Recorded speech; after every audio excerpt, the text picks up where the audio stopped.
احباب دی وقار مشکات شریف کی حدیث ہے، حضرت عبداللہ بن عمر رضی اللہ تعالی عنہ سے روایت ہے۔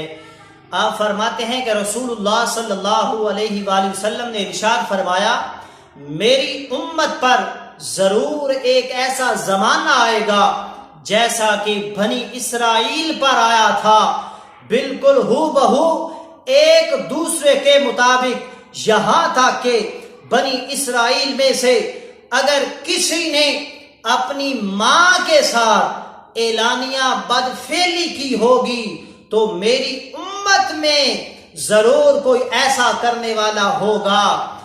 اور بنی اسرائیل والے 72 مذہبوں میں بٹ گئے تھے، اور میری امت جو ہے وہ 73 مذہبوں میں بٹ جائے گی۔ آگے حضور علیہ السلام نے فرمایا، سوائے ایک مذہب کے باقی تمام مذہب والے ناری اور جہنمی ہوں گے۔ تو صحابہ کرام نے عرض کیا، یا رسول اللہ صلی اللہ علیہ وسلم، وہ کون سا ایسا مذہب ہے؟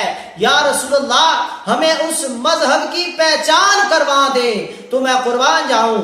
میرے مصطفیٰ کریمہ کا صلی اللہ علیہ وآلہ وسلم نے فرمایا، وہ لوگ اسی مذہب و ملت پر قائم رہیں گے جس پر میں ہوں اور میرے صحابہ ہیں۔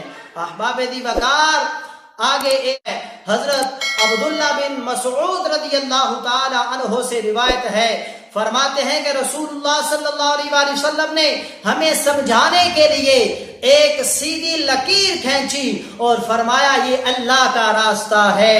پھر اسی سیدھے خط کے دائیں اور بائیں جانب حضور علیہ السلام نے چند اور لکیریں کھینچی، فرمایا یہ بھی راستے ہیں، ان میں سے ہر ایک راستے پر شیطان بیٹھا ہوا ہے جو اپنی طرف بلاتا ہے۔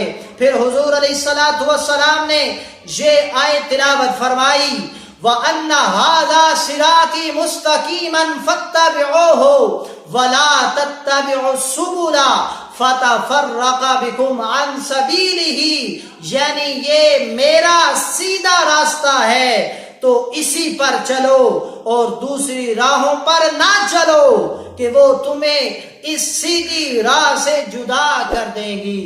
احباب دی وقار، رب ذوالجلال کی بارگاہ میں دعا ہے کہ رب تعالی ہمیں حضور علیہ السلام کے بتائے ہوئے طریقے پر عمل کی توفیق عطا فرمائے۔